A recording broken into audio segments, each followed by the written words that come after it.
والسلام على رسوله الكريم نبينا محمد وعلى آله وأصحابه أجمعين. أما بعد فأعوذ بالله من الشيطان الرجيم. يا أيها الذين آمنوا كلوا من الطيبات ما رزقناكم واشكروا لله إن كنتم إياه تعبدون. رب اشرح لي صدري ويسر لي أمري واحلل عقدة من لساني يفقهوا قولي. رب زدني علما. اللهم إنا نسألك علما نافعا ورزقا طيبا وعملا متقبلا. آج ہمارا جو سبق ہے سورۃ البقرہ سے جو احکامات کی آیات ہیں ان میں دو آیات کہ جن میں اللہ تعالیٰ نے رزق حلال کمانے اٹھانے کا حکم دیا اور حرام سے بچنے کا حکم دیا اور کچھ حرام چیزوں کی اللہ تعالیٰ نے وضاحت فرمائی.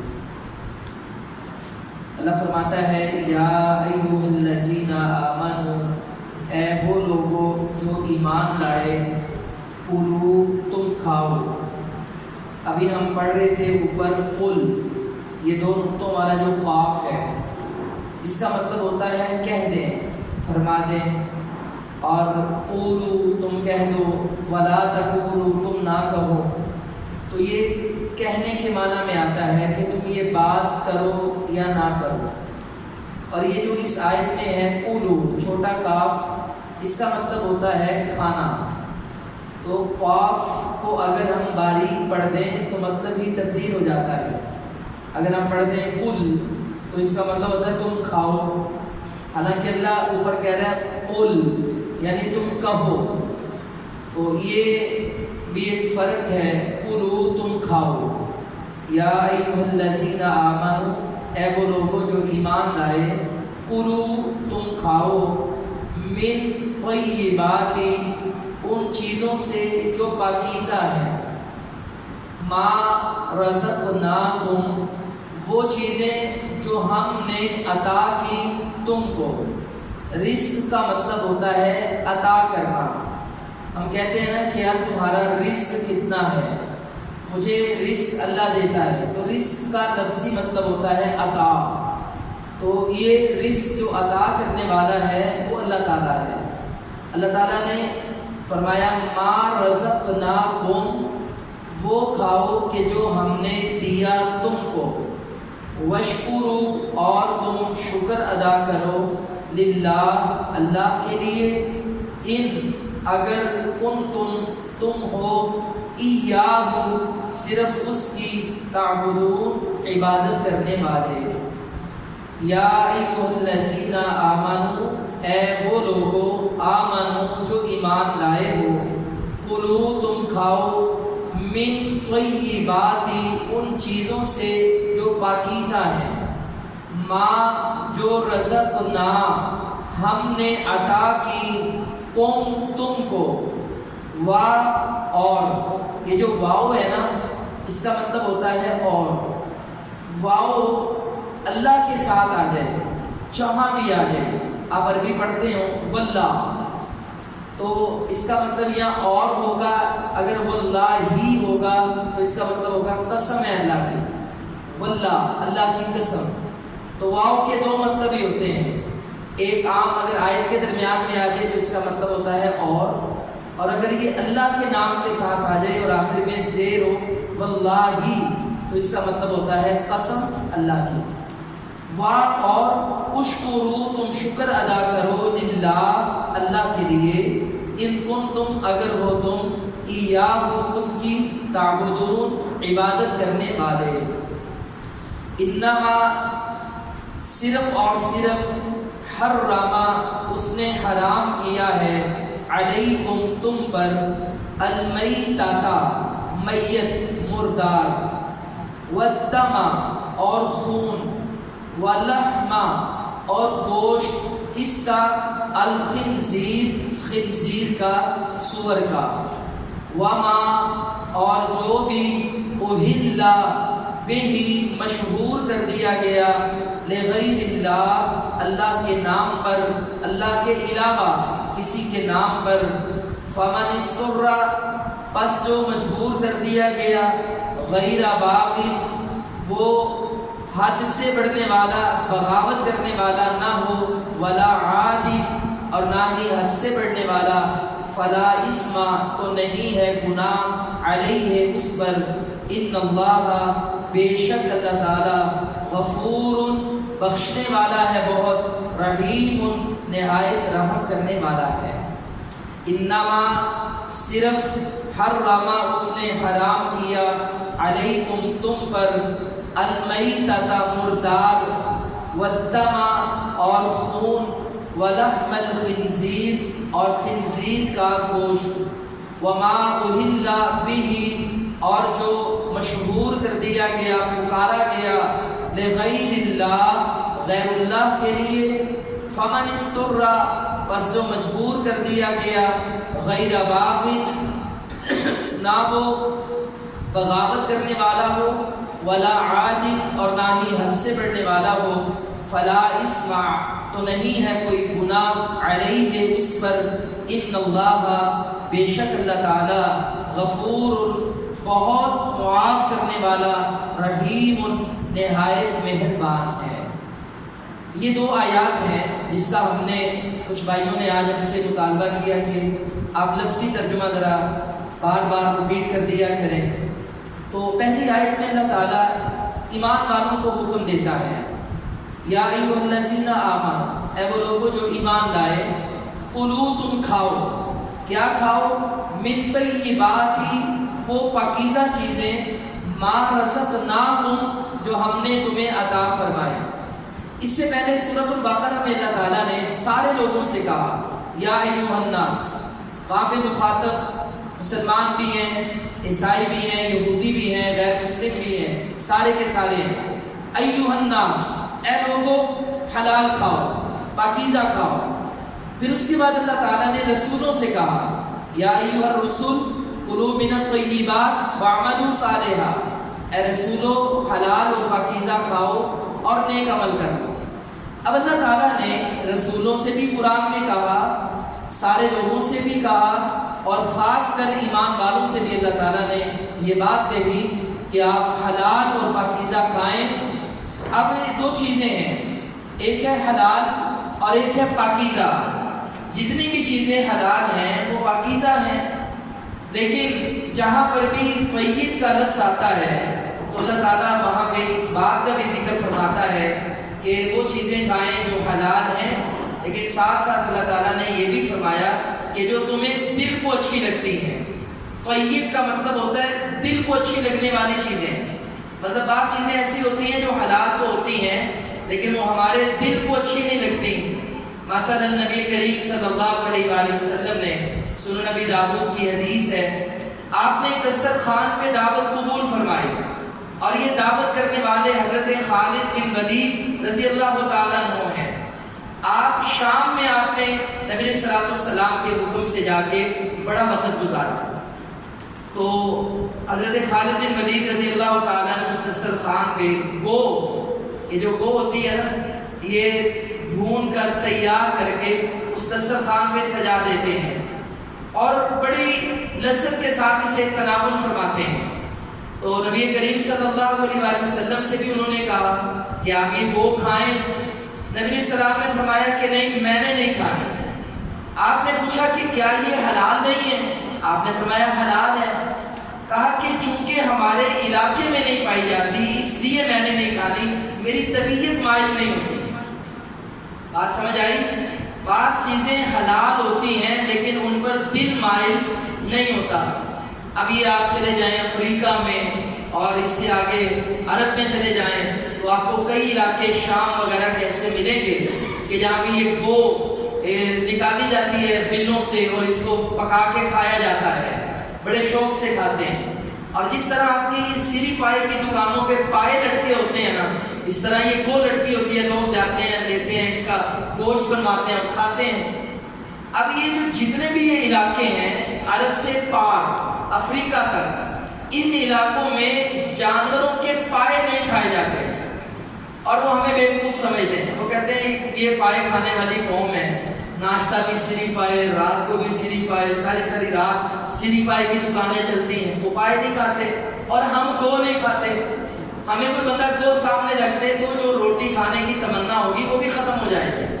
تو اس آیت کا مطلب یہ ہے سب سے پہلے ہم نے حلال کھانا ہے, اور دوسرا طیب کا مطلب یہ ہے کہ وہ حلال کہ جس پر آپ کی طبیعت مائل ہو.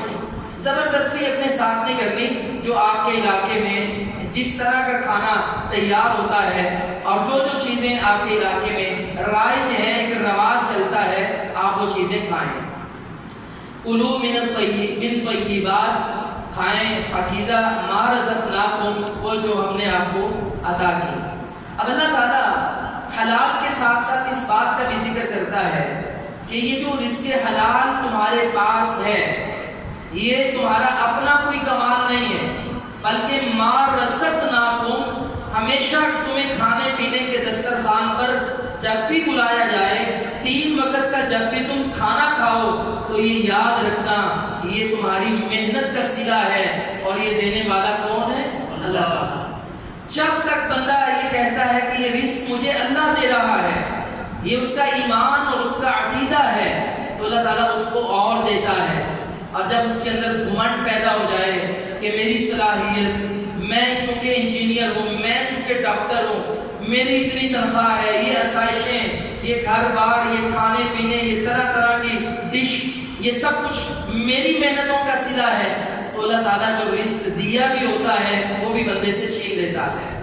تو اللہ نے کتنی پیاری بات کہی, ما رزقناکم, رزق وہ ہے جو ہم نے تمہیں دیا, ہم نے دیا. اللہ اس کی نسبت اپنی طرف کرتا ہے اور فرمایا واشکروا للہ, اور تم اللہ تعالیٰ کا شکریہ ادا کرو. کھانے کھاؤ, دسترخوان پہ بیٹھو, روٹیاں کھاؤ, 2 ٹائم کھاؤ, 3 ٹائم کھاؤ, دن کو کھاؤ, رات کو کھاؤ. اللہ تمہیں اس بات سے منع نہیں کرتا, لیکن وہ کہتا ہے کہ جب بھی تم نے رزق کھانا ہے تو شکر اللہ کا ادا کرنا ہے. ان کنتم ایاہ تعبدون, یہ اس بات کی علامت ہے اگر تم اس کی عبادت کرنے والے ہو. جو اللہ کی عبادت کرتا ہے وہ اللہ سے ہی مانگتا ہے, اللہ ہی اس کو عطا کرتا ہے, اور وہ اللہ تعالیٰ کا شکر گزار بندہ بن جاتا ہے. اب یہ جو رزق حلال ہے, اللہ تعالیٰ نے قرآن مجید میں اس کی تائید بار بار کیوں کی. ایسے ہماری کلاس ہے, ہمارے درمیان مولانا ادریس فاروقی صاحب آئے ہیں, یہ کرسی پر بیٹھیں گے تو ہم آگے کلاس کرائیں گے, تو یہ ہماری کلاس کی تو نہیں ہے, یہ ہمارے بزرگ ہیں.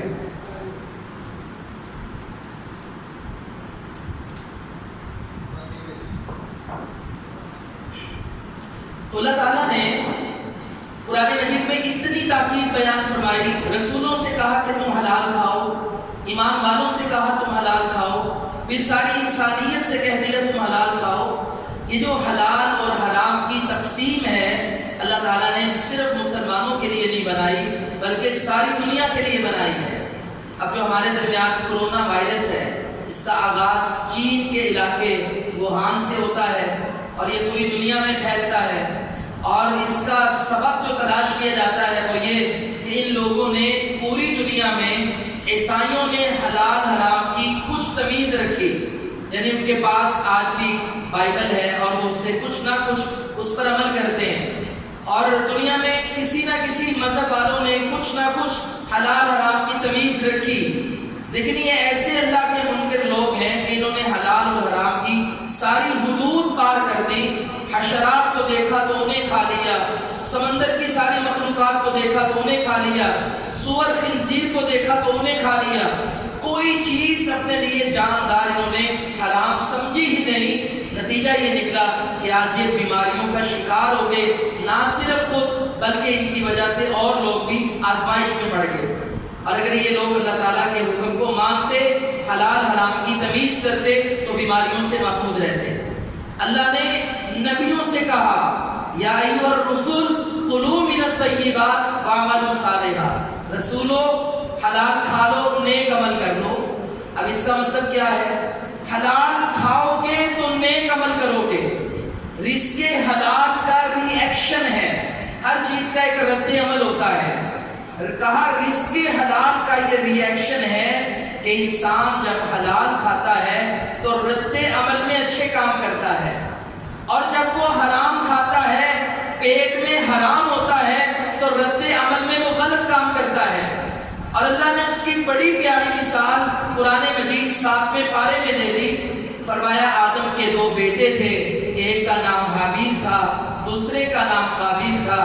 کسی بات پر اختلاف ہوا، اس نتیجے پہ پہنچے کہ ہم قربانی کرتے ہیں، جس کی قربانی رب قبول کر لے وہ اس معاملے میں حصے دار ہوگا۔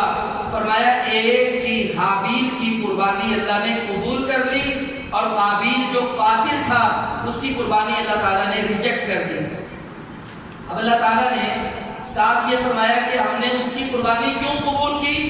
کہا انما یتقبل اللہ من المتقین، جو تقوی والے لوگ ہوتے ہیں، جن کا رزق پاکیزہ ہوتا ہے، قربانی صدقہ خیرات انہی کا قبول ہوتا ہے۔ اور جس کی قربانی قبول نہیں کی گئی اس کا رزق اچھا نہیں تھا، اس کے مال میں گڑبڑ تھی۔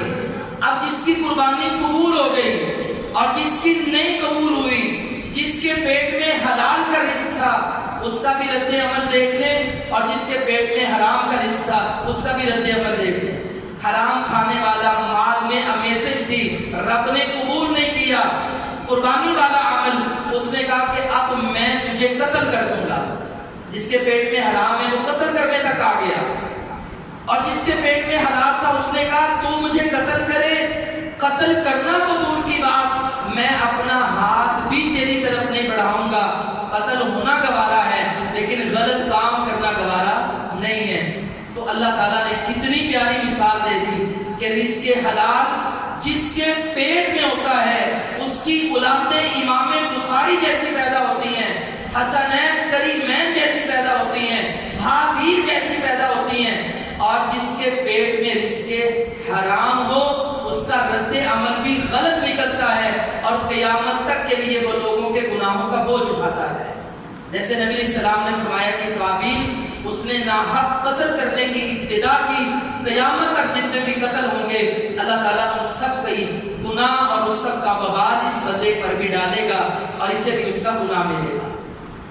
تو حلال کھائیں، حلال کمائیں، حلال کھائیں، تھوڑا کر لیں، یہ اللہ تعالیٰ ہمیں پیغام دینا چاہتا ہے۔ نبی علیہ السلام نے فرمایا کہ ان اللہ طیب لا یقبل الا طیبا، اللہ تعالیٰ پاک ہے اور پاک ہی قبول کرتا ہے۔ پھر فرمایا کہ ایک بندہ تھا جو اللہ کے راستے میں نکلا، گرد و غبار اس کے کپڑوں پہ، اس کا جسم، اس کی حالت اتنی بری ہوگی سفر کرتے کرتے، بہرحال وہ اللہ کے گھر میں بیت اللہ میں پہنچ گیا۔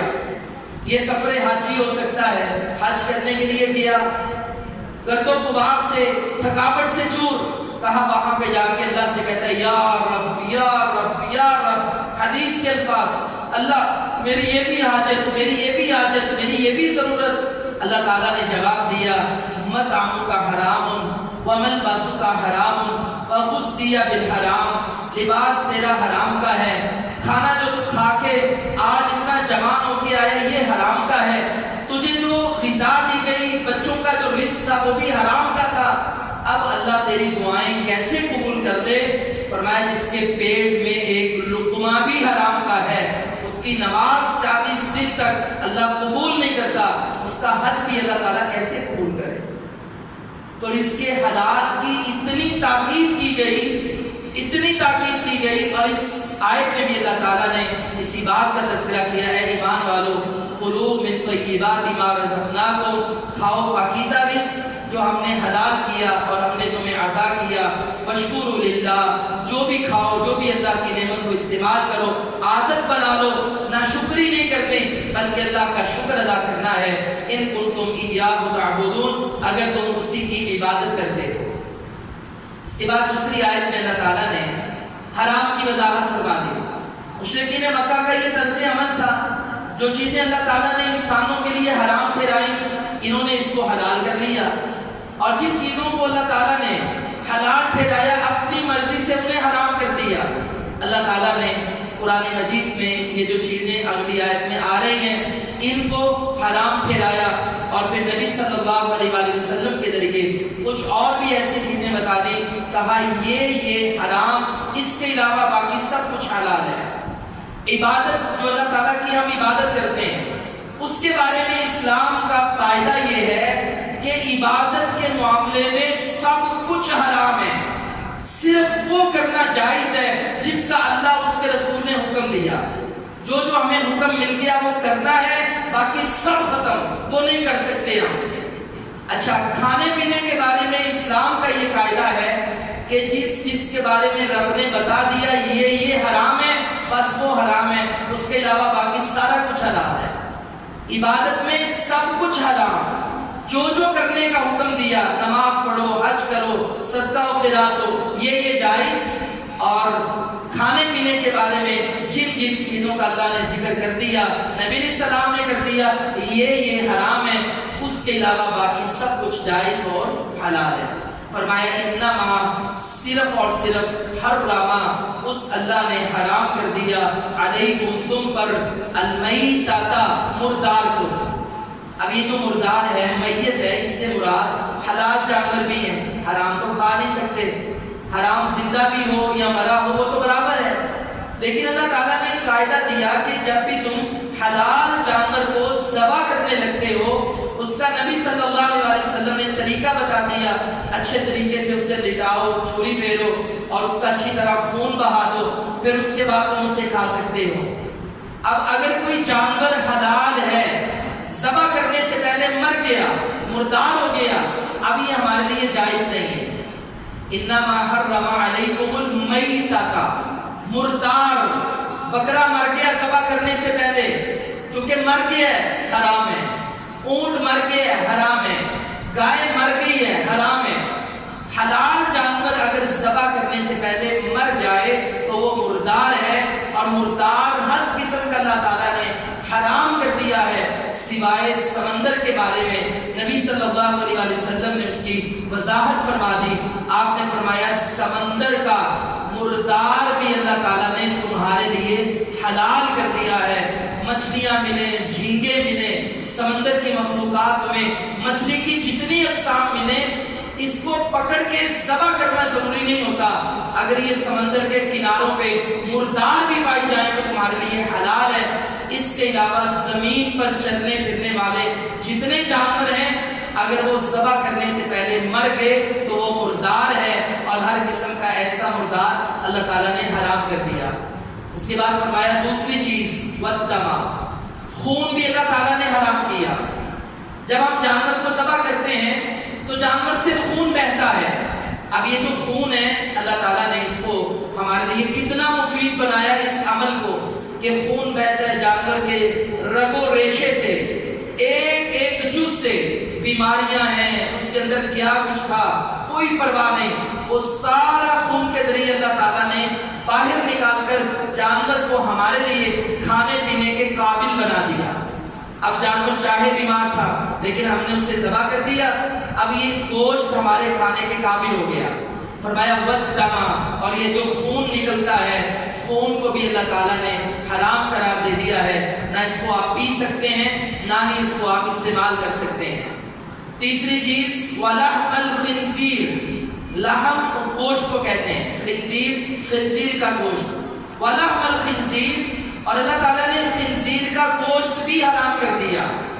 چوتھی چیز وما اہل بہ لغیر اللہ، ہر وہ چیز جو حلال کیوں نہ ہو لیکن غیر اللہ کے نام پر پکاری جائے، غیر اللہ کا نام لے کر کوئی بکرا ذبح کر دے، غیر اللہ کا نام لے کر کوئی سبیل لگا دے، اللہ کے علاوہ کسی اور کے نام کی کوئی چیز تمہیں کھانے کی دعوت دے، فرمایا وما اہل بہ لغیر اللہ، غیر اللہ کے نام کی ایسی مشہور چیزیں، پکاری ہوئی چیزیں، نام سب چیزیں، وہ بھی تمہارے لیے جائز نہیں ہے۔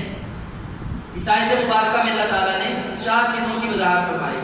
اب ہمارے ہاں یہ جو چائنیز ہیں، کیمینسٹ لے لیں آپ، یہ بھی ذبح کیسے کرتے ہیں؟ ذبح کرتے ہی نہیں ہیں، یہ زندہ جانور کو مارتے ہیں، کوئی بھاری چیز اٹھائی اس کے سب پہ اتنے زور سے مارتے ہیں کہ جانور فوری طور پہ کومے میں چلا جاتا ہے اور گر کر تڑپنے لگ پڑتا ہے۔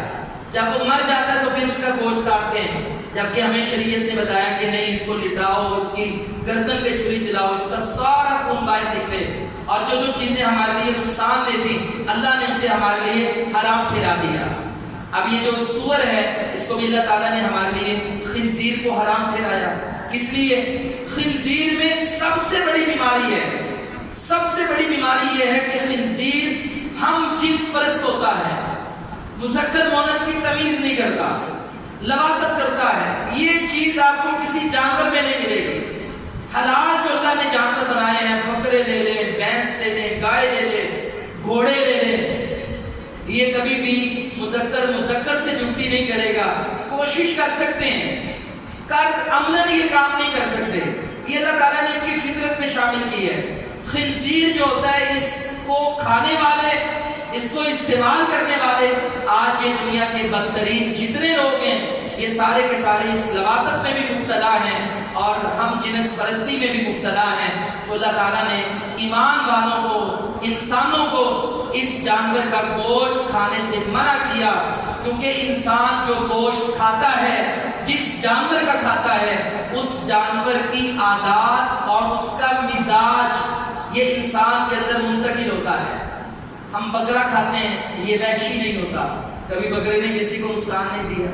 گائے لے لیں، اونٹ لے لیں، اس کے بعد آپ مرغیاں لے لیں، یعنی جو جو حلال چیزیں ہیں ان کا فطرتی طبعاً جو مزاج ہے وہ انسان کی فطرت کے خلاف نہیں ہے، تو اس لیے اللہ تعالیٰ نے یہ کھانے کا حکم بھی دیا۔ اور وہ چیزیں جو انسان کے مزاج کے خلاف تھی، وہ چیزیں جو انسان کو نقصان دے سکتی تھی، اللہ تعالیٰ نے وہ کھانے سے منع کر دیا۔ فرمایا فمن استر۔ اچھا، نبی صلی اللہ علیہ وسلم نے احادیث مبارکہ میں بھی اصول بتا دیے۔ اب اتنے جانور ہیں، اللہ کس کس کا نام لے قرآن کے اندر؟ نبی صلی اللہ علیہ وسلم قرآن مجید میں کس کس کا نام لے کر کے بتائیں، حدیث میں کس کس کا نام لے کر بتائیں۔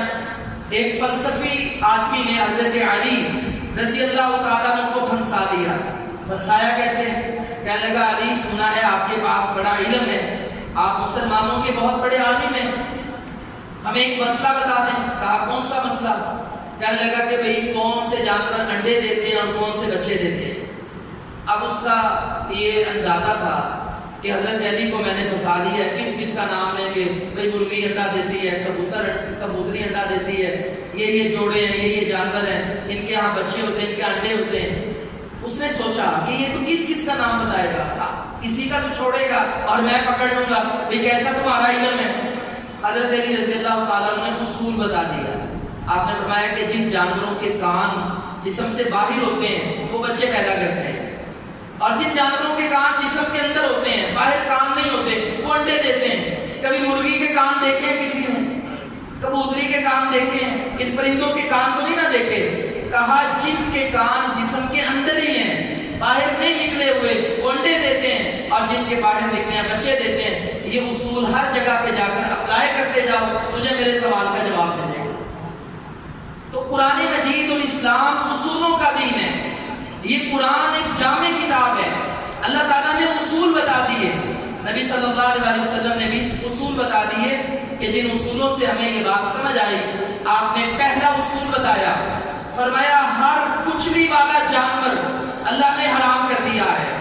کچلی کسے کہتے ہیں؟ جس کے نوکیلے دانت ہوتے ہیں۔ کتا دیکھ لیں اس کے نوکیلے دانت ملیں گے، چیتا دیکھ لیں اس کے نوکیلے دانت ملیں گے، شیر دیکھ لیں، ایسے تمام جانور فرمایا جو کچلی والے ہیں ان کو اللہ نے حرام کر دیا۔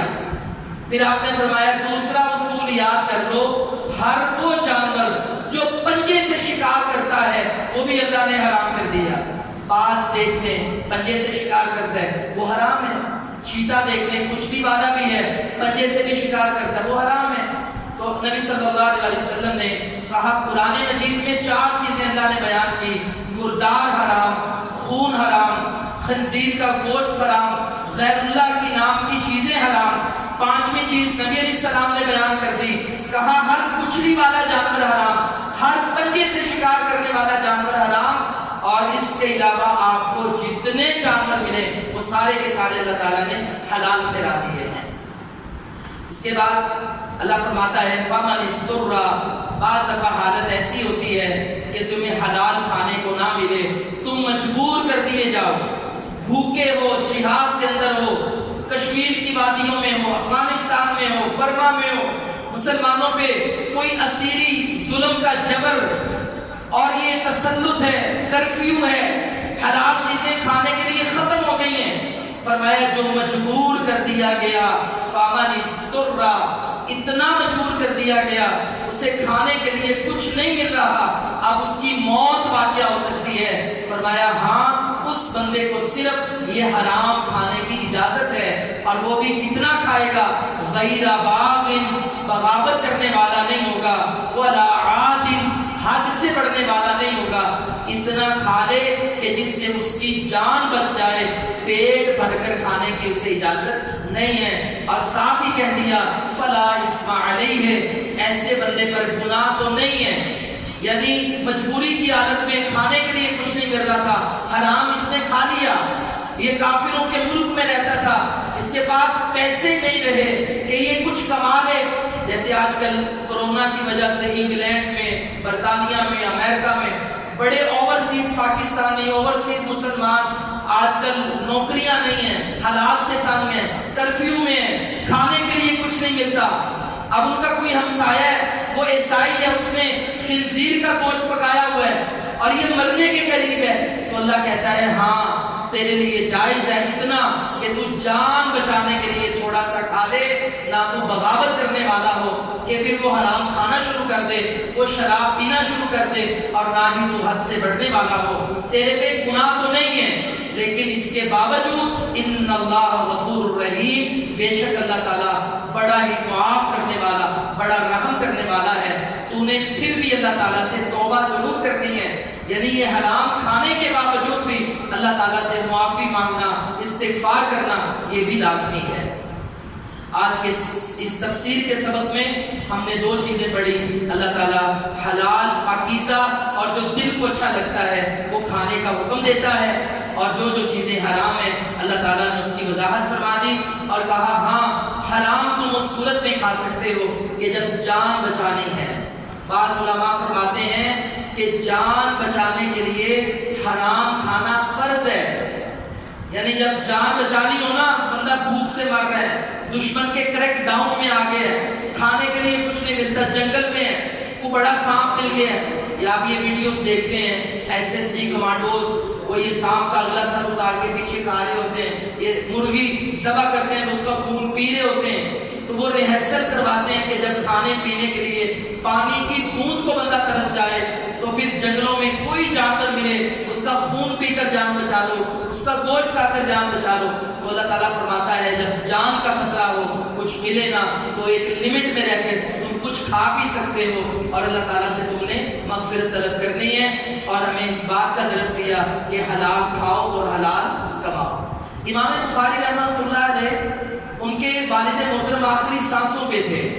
امام بخاری کے والد بھی محدث تھے، اسماعیل، آپ کا نام محمد تھا، آپ کے والد کا نام اسماعیل، یہ بھی بہت بڑے محدث تھے، آخری سانسوں پہ ہیں، تو اپنے شاگرد کو بلایا جو آپ کا خادم بھی تھا، کہا یہ میرا سارا گھر دیکھ لو، میں نے حدیث کی خدمت بھی کی ہے اور میں بہت بڑا تاجر بھی ہوں، لیکن کہا میں اللہ کی قسم اٹھا کے کہتا ہوں میں نے آج تک اپنے بیٹے کے پیٹ میں ایک درہم بھی، آج کے دور میں کہہ لیں تو 1 روپیہ بھی میں نے حرام کا شامل نہیں کیا، میں نے اس کو رزق حلال کھلایا ہے۔ جب پیٹ میں رزق حلال ڈالیں تو اللہ امام بخاری پیدا کرتے ہیں، اور امام بخاری کا انصاف دیکھیے، امام بخاری نے یہ طے کیا کہ میں ایسی حدیث کی کتاب لکھوں گا کہ جس میں صرف صحیح حدیثیں شامل ہوں گی، اس کے علاوہ اور کسی کی حدیث نہیں ہوگی، اور حدیث بھی وہ لوگوں کی کہ جن کو 100 میں سے 100 نمبر ملتا ہے، ان کی حدیثیں میں شامل کروں گا۔ امام بخاری نے اپنے باپ سے بھی اپنی دیگر کتابوں میں حدیثیں نقل کی ہیں، لیکن کہا میرا باپ بھی میری شرائط کے مطابق 100/100 میں نہیں آتا، وہ 100 میں سے 98-97 پہ آتا ہے، لیکن میں اس کی حدیث کی صحیح بخاری میں نہیں لاؤں گا۔ جب پیٹ میں رزق حلال ہو، اولاد اس طرح نبی کی حدیث کے ساتھ عدل و انصاف کرتی ہے۔ یہ نہیں دیکھا کہ میرے باپ کا نام ہے، لوگ ساری زندگی حدیث بخاری کو پڑھیں گے، بار بار میرے باپ کا نام بھی آئے گا، نہیں، کے بارے میں اس کتاب میں اگر میرا باپ بھی اس پیمانے پہ نہیں آتا تو اس کو بھی میں نہیں لاؤں گا. تو اور اس کے حلال کھانے سے رد عمل اچھا ہوتا ہے, اولادیں نیک ہوتی ہیں. تو اللہ تعالیٰ ہمیں اس کی توفیق عطا فرمائے. اس کے بعد ہمارا حدیث کا سبق ہے